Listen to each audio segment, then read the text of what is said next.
Hi guys, welcome to this session and this is a level 1 session.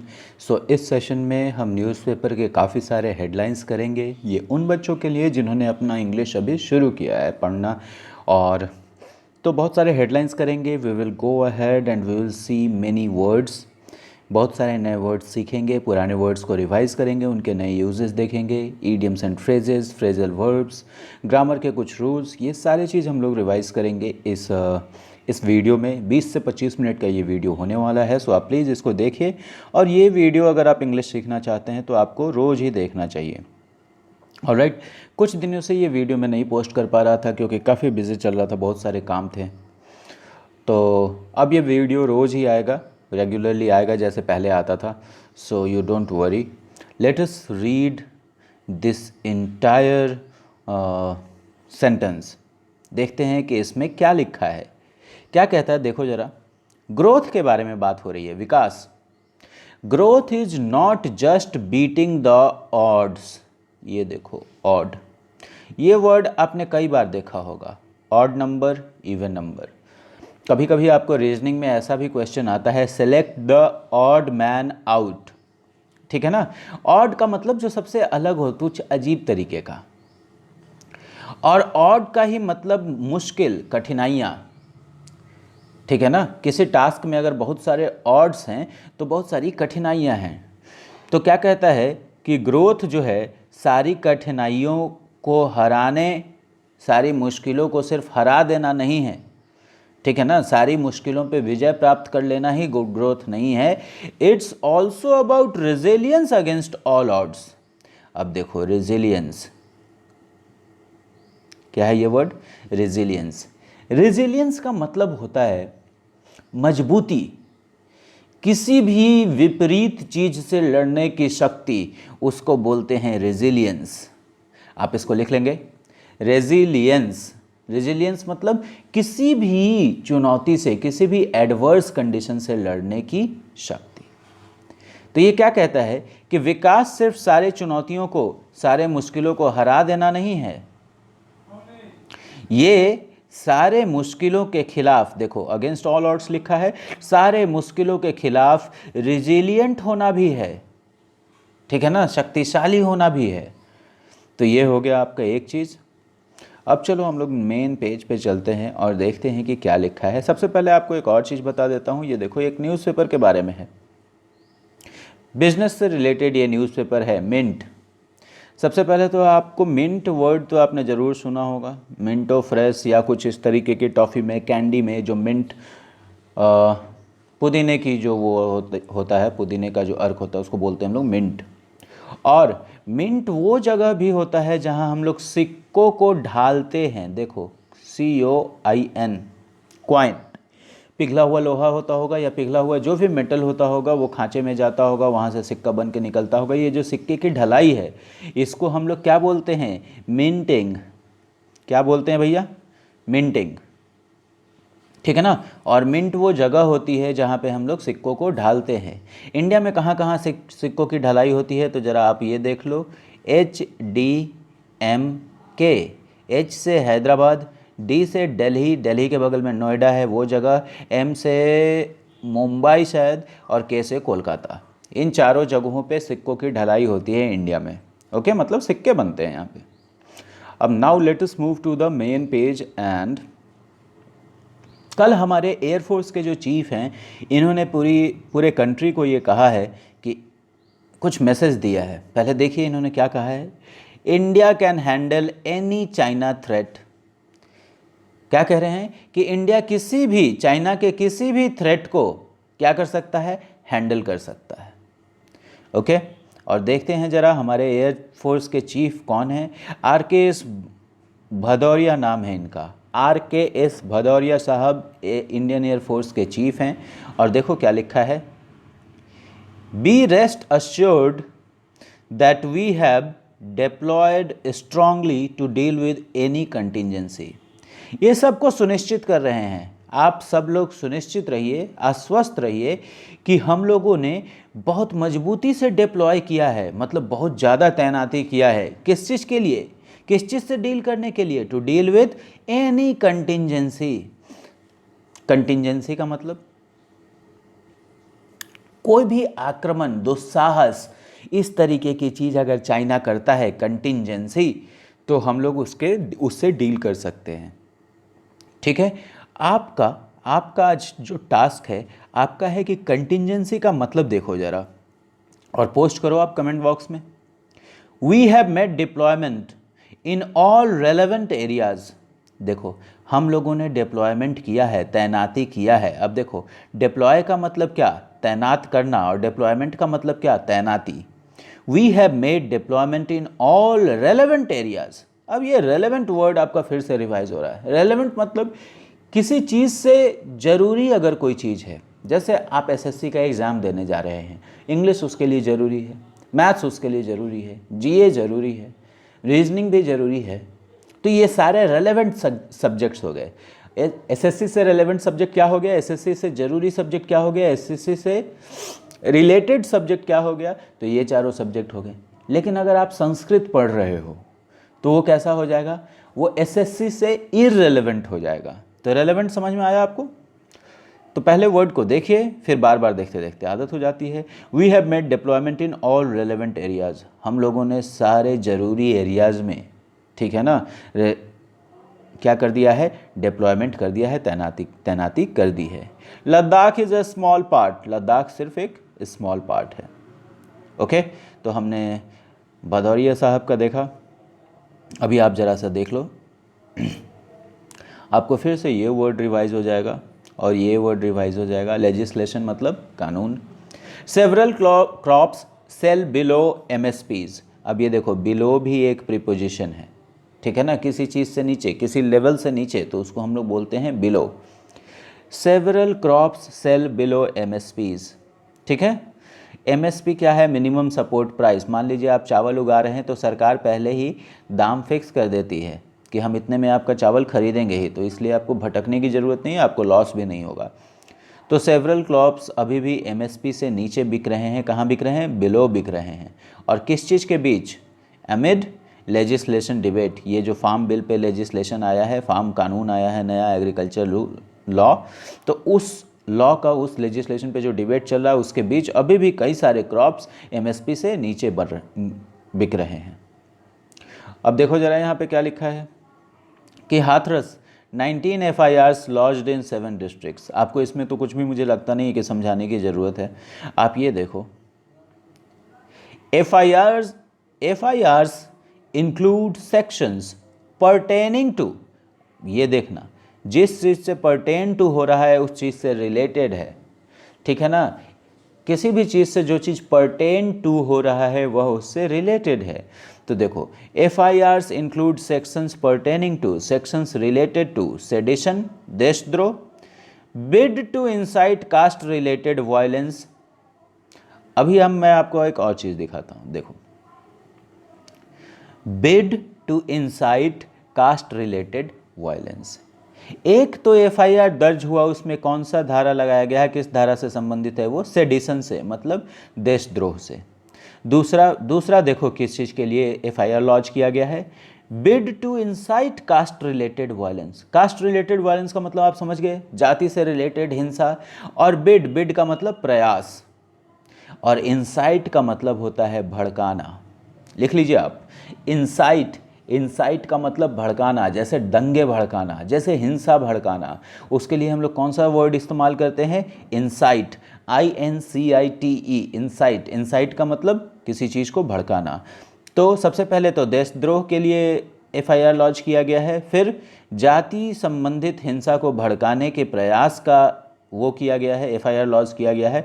और violation of section 144। Section 144 एक धारा है जिसमें कि सरकार मना कर देती है, उस इलाके में किसी को घूमने नहीं देती है ऐसे जैसे फ्रीली, तो उसका भी वायलेशन हुआ है, मतलब उसका भी उल्लंघन हुआ है।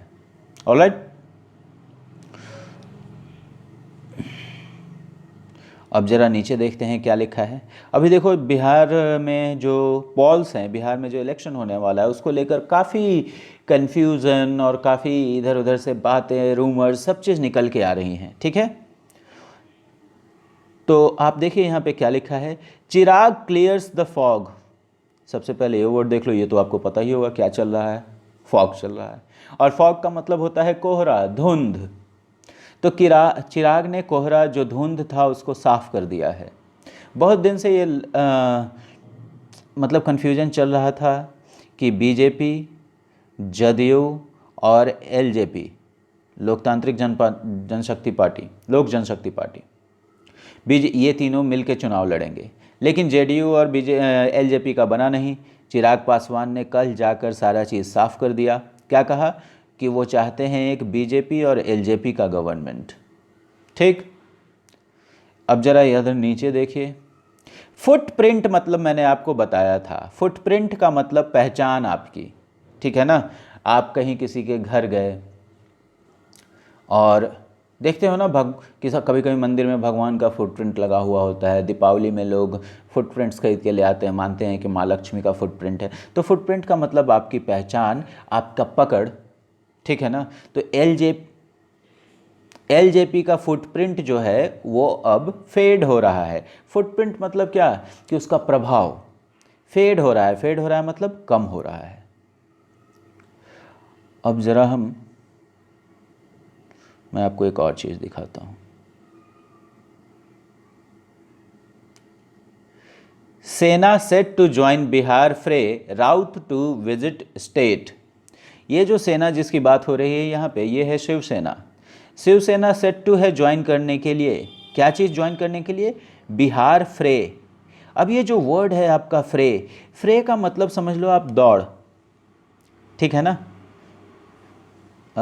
दौड़। अब ये दौड़ क्या हुआ, जैसे अभी इलेक्शन का दौर चल रहा है ना, इसमें जो भी शामिल हो रहे हैं तो इसी को हम लोग फ्रे कहते हैं, ठीक है ना। जैसे सेट टू ज्वाइन द फ्रे का मतलब सेना भी अब बिहार के चुनाव में उतरना चाहती है, इस दौड़ को ज्वाइन करना चाहती हैं। तो फ्रे वर्ड आज मैंने आपको दिखाया। अगर इसका मतलब आज अगर आपको क्लियर नहीं हुआ तो कोई बात नहीं, एक दो बार और देखेंगे, क्लियर हो जाएगा। अभी देखिए एक और इम्पॉर्टेंट चीज़ है, आपके जीए और करंट अफेयर्स से भी रिलेटेड चीज़ है। देखिए क्या लिखा है। नोबेल प्राइज़ मिला है कल मेडिसिन के लिए। नोबेल प्राइज़ किस लिए मिला है? मेडिसिन के लिए, ठीक है। Trio wins top honour, honour का मतलब आप देख लो ये वर्ड, सम्मान। Trio wins top honour for hepatitis C discovery. Hepatitis B जानते हो आप, अभी हेपेटाइटिस सी का डिस्कवरी किया गया है। और ट्रायो मतलब 3 लोग किए होंगे, तो इनको मिला है नोबेल प्राइज़। नोबेल प्राइज़ जिनको मिला है तो क्या लिखा है ज़रा देख लेते हैं हम यहाँ पे।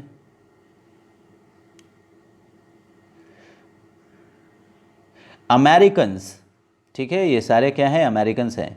Harvey J Alter, Charles M Rice and British born scientist Michael Houghton were awarded the Nobel Prize for Medicine or Physiology on Monday for the discovery of hepatitis C virus, a major source of liver disease that affects millions worldwide. Hepatitis C virus जो है वो किसको affect करता है? ये एक liver disease के लिए, लिवर डिजीज़ कॉज करता है। और 3 लोगों को मिला है आपको क्या? Nobel prize. हार्वे जे ऑल्टर, अगर आपको सिर्फ इसका ऑल्टर भी याद रहता है तो ठीक है। चार्ल्स एम राइस, तो अगर राइस याद रहता है तो भी ठीक है। और माइकल हाउटन, इन तीनों को मिला है, तो आप ये चीज़ याद रखेंगे, ठीक है। अभी देखो, CPIML एक पार्टी है। CPIML list comes out as a blow to RJD's Rajak. RJD के एक नेता हैं श्याम रजक, उनको लग रहा था कि CPIML उनको टिकट देगी, उनके लिए सीट खाली करेगी। CPIML ने खाली ही नहीं किया। तो CPIML का जो लिस्ट आया वो किस रूप में आया? एज का इस्तेमाल देखो यहाँ पे, किस रूप में आया? RJD के रजक को एक झटके के रूप में। ब्लो का मतलब आप जानते हैं ना, झटका। Now let us move to page number 2। उससे पहले कि मैं देख लूँ कि कितना टाइम हुआ है। Okay, we still have many time बोल रहा हूँ मैं, देखो कितने। आप यहीं पे मेनी और मच से सीख लो कि मेनी टाइम हम लोग नहीं बोल सकते हैं। मेनी काउंटेबल के लिए इस्तेमाल करेंगे, और टाइम किस चीज़ के लिए है? अनकाउंटेबल है ये, सॉरी। हाँ, तो हम लोग क्या बोलेंगे? Much time, there is much time left. तो देखो मेरे मुंह से भी गलत निकल जाता है, इसलिए मैं आपको बोलता हूँ कि आप भी पढ़ो, आप भी बोलते रहो, मुंह से गलत निकलते रहेगा, आप सीखते रहोगे, ठीक है। अभी आप देखिए यहाँ पे क्या लिखा है। Allies BJP and Jadyu have agreed to contest the Bihar assembly elections as equal partners. फिर से हम यहाँ एज का यूज़ देखेंगे। अलाइज का मतलब तो आप समझ गए, साथी। तो बीजेपी और जदयू जो साथी हैं उन्होंने किस चीज़ के लिए अग्री किया है कि वो बिहार असेंबली इलेक्शंस कंटेस्ट करेंगे, लड़ेंगे, किस रूप में? इक्वल पार्टनर्स के रूप में। ओके चलो एक और चीज़ आपको दिखाता हूँ। ये देखो, कहीं आपको दिखाई दे रहा होगा किसी कैंपस में कुछ हो रहा है। अब देखेंगे हम कि क्या हो रहा है यहाँ पे। A worker carries ballot boxes ahead of assembly elections. Assembly election से पहले एक वर्कर कैरी कर रहा है क्या? Ballot boxes. और बैलेट तो आप जानते ही हैं, बैलेट पेपर, जिन बॉक्सों में चुनाव से रिलेटेड चीज़ को बैलेट पेपर हो सकता है, बैलेट बॉक्स होता है। Outside collectorate premises. आपको फिर से मैं ये वर्ड दिखा रहा हूँ, आप देख लो, कभी भी एग्ज़ाम में कंफ्यूज मत होना। प्रीमाइसेस का मतलब कैंपस, ठीक है, और इसमें एस हमेशा लगा ही रहता है। आप ये मत सोचिएगा कि ये प्लूरल है, ठीक है, ये ऐसा ही रहेगा हमेशा। ओके तो ये चीज़ देख लिया आपने। अब देखो ज़रा फिर से, यहाँ देखो, वही श्याम रजक और CPI-ML की बात हो रही है। CPI-ML names all 19 candidates. CPI-ML ने 19 कैंडिडेट्स का नाम दे दिया। RJD's रजक, RJD के Shyam Rajak left out in cold. Left out in cold, देखो ये ईडीएम की तरह लिख दिया है। उनको ऐसे ही ठंडे में छोड़ दिया। अगर आप किसी को बाहर ठंड में छोड़ देते हो, इसका मतलब क्या? आपने उस पर कोई ध्यान ही नहीं दिया, आपने उसको नेग्लेक्ट कर दिया, आपने उसको फेंक दिया। तो ये लेफ्ट आउट इन कोल्ड। तो इस तरीके से आपको अंदाज़ा भी लगाना होगा। एक और चीज़ मैं आपको रिवाइज करा देता हूँ जो हमने किया है। जदयू इन ए हडल।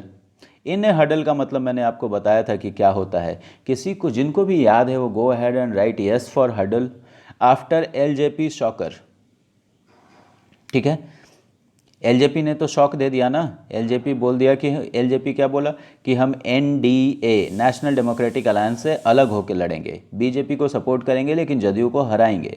और जदयू इन्हें हडल मैंने आपको बताया था कि आप देखते हो क्रिकेट मैच शुरू होने से पहले पूरे टीम के लोग कैसे घेरा बना के खड़े होते हैं, कुछ प्लानिंग करते हैं, कुछ बात करते हैं, उसी को हम लोग हडल बोलते हैं। उसको बोलते भी हैं टीम हडल। और जब इन हडल है मतलब लोग मीटिंग कर रहे हैं, लोग एक साथ जुटे हैं और मीटिंग कर रहे हैं। ये बात काफ़ी पहले डिस्कस हो चुकी है। नाउ देखो क्या लिखा है नीचे। Awareness drive.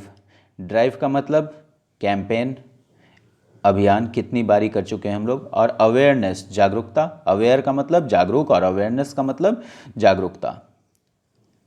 अब देखो एनालिस्ट कौन होता है? जो एनालिसिस करता है। और एनालिसिस क्या होता है? मंथन, सोच विचार, उसको हम लोग बोलते हैं एनालिसिस। तो जो एनालिसिस करने वाले हैं वो स्प्लिट हैं। और स्प्लिट का मतलब मैंने आपको बताया था, बटा हुआ होना, ठीक है ना। कोई चीज़ स्प्लिट हो गया मतलब 2-3 टुकड़ों में टूट गया। तो एनालिस्ट बटे हुए हैं किस मुद्दे के ऊपर? देखो प्रीपोजिशन का यूज देखो, चिराग के ट्विस्टर के ऊपर। और ट्विस्ट का मतलब क्या होता है? ट्विस्ट इन द स्टोरी मैंने बताया था ना आपको, twist in the tail. Twist किसी भी चीज़ को घुमाना, ठीक है ना। जैसे किसी भी चीज़ को मरोड़ना, किसी भी चीज़ को ऐंठना, उसको हम लोग बोलते हैं ट्विस्ट। तो चिराग भी ट्विस्ट ला दिए। चिराग अभी तक कल तक साथ थे और अभी वो हट गए NDA से। तो चिराग का ये जो ट्विस्टर है, इसके ऊपर जितने भी जो मंथन करने वाले लोग हैं, एनालिस्ट हैं, वो बटे हुए हैं, ठीक है।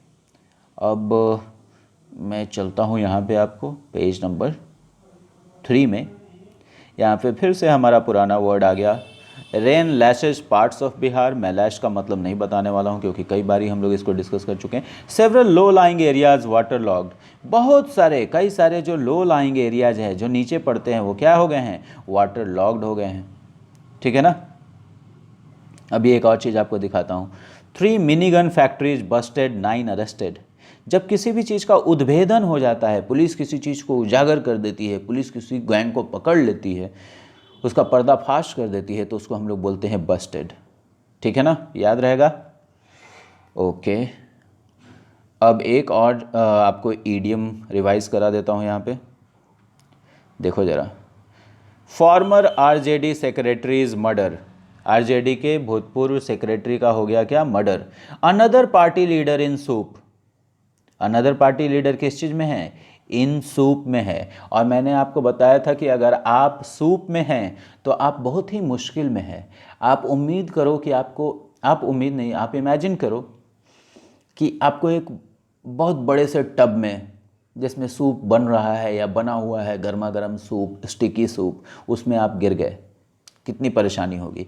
तो इन अ सूप का मतलब ही होता है परेशान हो जाना, परेशानी में पड़ जाना। और इसको हम लोग ऐसे भी लिखते हैं, लैंड इन अ सूप, मतलब दिक्कत में पड़ जाना। Okay, all right, so that was it. अब मैंने आपको बताया था कि मैं छोटे छोटे आर्टिकल्स आपको पढ़ के बताऊंगा। तो आपको चलो आज पहला जो आर्टिकल है वो पढ़ के दिखाता हूँ। यहाँ पे एक दो पैराग्राफ पढ़ता हूँ इसका। 4 ऑफ फैमिली फाउंड मर्डर्ड इन नालंदा। नालंदा में क्या हुआ, एक ही फैमिली के 4 लोग मर्डर्ड पाए गए, उनकी हत्या हो गई। अब ज़रा देखिए कि यहाँ पे क्या लिखा है। 4 मेंबर्स ऑफ ए फैमिली, एक परिवार के 4 लोग, इंक्लूडिंग अ कपल, जिसमें एक कपल शामिल थे, एंड देयर 2 चिल्ड्रेन, और उनके 2 बच्चे, वर फाउंड मर्डर्ड, वो मर्डर्ड पाए गए, अंडर मिस्टीरियस सर्कमस्टांसेस। देख लो, मिस्टीरियस वर्ड आ गया आपका, ठीक है ना, रहस्यमयी परिस्थितियों में। सर्कमस्टांस का मतलब क्या, परिस्थिति, सर्कमस्टांसेस मतलब परिस्थितियां। तो क्या भाई, रहस्यमयी परिस्थितियों में। अब देखो, अंडर प्रीपोजिशन, ठीक है ना, अंडर खगौल पुलिस स्टेशन, मतलब खगौल पुलिस स्टेशन के अंदर में आने वाला एरिया। अंडर मिस्टीरियस सर्कमस्टांसेस, इसका मतलब रहस्यमयी परिस्थितियों में। कहाँ मर्डर पाए गए murdered, eight there Sarvodaya Nagar house, उनके सर्वोदय नगर हाउस में, हाउस पर, तो एट लगाया वहाँ पे। अब देखो फिर से आ गया अंडर का इस्तेमाल, under Deepnagar police station area of Nalanda district. जो ये सर्वोदय नगर है ये किस थाने के अंदर पड़ता है, किस थाने के जुरिस्डिक्शन के अंदर पड़ता है, तो Deepnagar police station area of Nalanda district on Monday evening. ठीक है, आगे देखते हैं कि क्या है। और the decomposed bodies of Ravi Kumar, who runs a grocery shop at his house, wife Neha Kumari, a teacher, and 2 of their children identified as Ahan 12 and Jenny Kumari 18 were found in a pool of blood. अब देखो जरा, the decomposed bodies, कोई भी चीज़ जब decompose हो जाता है तो वो सड़ जाता है, उसका जो शेप है वो बिगड़ने लगता है, सड़ गल जाता है। तो इनके सड़े गले लाश किसके, रवि कुमार को, जो एक ग्रोसरी शॉप, ये वर्ड पे आप ध्यान दीजिए थोड़ा, ग्रोसरी, ग्रोसरी का मतलब जो किराना का सामान होता है। किराने का सामान अगर आप लाने जा रहे हैं तो आप क्या बोलेंगे, I am going to bring some grocery items. तो जो एक किराने का दुकान चलाते हैं अपने घर पे, grocery shop at his house, wife इनकी नेहा कुमारी एक टीचर हैं, and 2 of their children identified as, देखो जिनकी पहचान किस रूप में की गई है, एज का इस्तेमाल देख लो यहाँ पे, एज आहान 12 और जेनी कुमारी 8, वो किस चीज़ में पाए गए, were found in a pool of blood. ठीक है ना, स्विमिंग पूल क्यों बोलते हैं उसको, क्योंकि पानी बहुत सारा इकट्ठा होता है वहाँ पे। तो जो बहुत सारे ब्लड में ये पाए गए, खून बहुत बिखरा हुआ था, तो उसको लिखा गया क्या, pool of blood, in 2 separate rooms, 2 अलग अलग रूम्स में। Police said The assailants had used sharp-edged weapons to commit the crime. Police said the assailants, फिर से ये वर्ड आ गया, हमलावर, had used sharp-edged weapons, धारदार हथियार यूज किए थे, किस चीज़ के लिए, क्राइम को कमिट करने के लिए। हम मिस्टेक भी कमिट करते हैं और क्राइम भी कमिट करते हैं। Okay, police suspect there were at least 4 to 5 intruders, फिर आ गया इंट्रूडर्स, हमने अभी चाइना बॉर्डर पे देखा था इंट्रूडर, इंट्रूडर मतलब घुसपैठिए। तो पुलिस ये संदेह करती है, शक है उसको, कि कम से कम 4 से 5 घुसपैठिए होंगे, मतलब जो घर में घुस गए। और क्या लिखा है, manage to enter the house at midnight and escape. कब भाई, कब किया ये, तो एट मिडनाइट। टाइम के लिए भी मैंने आपको बताया था, एट का इस्तेमाल करते हैं, एट 3 o'clock, एट 3 o'clock मतलब मैं 3 बजे आ जाऊंगा। Police said as per preliminary investigation, preliminary प्राथमिक, प्रिलिमिनरी एग्जाम होता है ना आपका पीटी का एग्जाम, तो पुलिस कह रहा है कि एज पर का मतलब किसी चीज़ के अनुसार, एज पर गवर्नमेंट रूल्स मतलब गवर्नमेंट के रूल्स के अनुसार।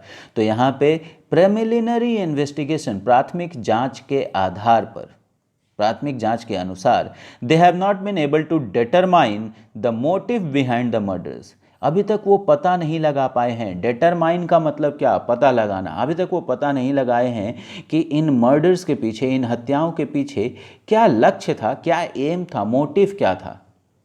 ओके, मंशा क्या थी, मोटिव, ये सारे वर्ड्स आप देखते चलो। सब divisional police officer SDPO doctor Shibli Nomani said bodies of the man and woman were lying in a room and bodies of 2 children were found in from a separate room. Man और women का bodies एक room में पाया गया और बच्चों का bodies दूसरे रूम में पाया गया। SDPO doctor Shibli Nomani said Ravi's father Rajendra Paswan discovered the killing when he was unable to talk to his son for 3 days. Ravi के पिता राजेंद्र प्रसाद ने कहा कि उन्होंने किलिंग को तब डिस्कवर किया जब वो 3 दिन से अपने बेटे से बात करने में अनेबल थे। The main door was bolted from outside, देखो छिटकिनी लगा के और पूरा कस दिया गया ना, तो उसको हम लोग बोलते हैं बोल्ट करना, ठीक है। तो the main door was closed भी लिखा जा सकता था, बोल्टेड लिखा है, तो आप याद रखोगे इसको। The main door was bolted from outside which raised suspicions, जो कि क्या चीज़ खड़ा किया, ये मेन दरवाज़ा जो है वो बाहर से बंद था जिसने संदेह को खड़ा किया, सस्पिशन, याद है आपको ये word. On breaking the door open the bodies were found, दरवाजे खोलने के बाद बॉडीज़ को पाया गया। The bodies have been sent to Sadar hospital for postmortem said the police. So guys, मैं आपको ये सब चीज़ें पढ़ाता हूँ, हत्या हो गई, कहीं पे कोई गाड़ी छीन लिया, तो ये सब चीज़ अच्छी चीज़ तो नहीं है सुबह सुबह, लेकिन हमें क्या करना है, इंग्लिश सीखना है। तो बहुत सारे वर्ड्स और बहुत सारे प्रीपोजिशंस देखा आपने कैसे अरेंज हैं, और आपको ये पढ़ने की आदत रहेगी तो एग्ज़ाम में आपको क्वेश्चन पढ़ने में कम टाइम लगेगा, कॉम्प्रहेंशन पढ़ने में कम टाइम लगेगा, तो हर चीज़ ज़रूरी है। तो आप इसी तरह पढ़ते रहिए। I hope you have enjoyed the session, so enjoy your life, take care.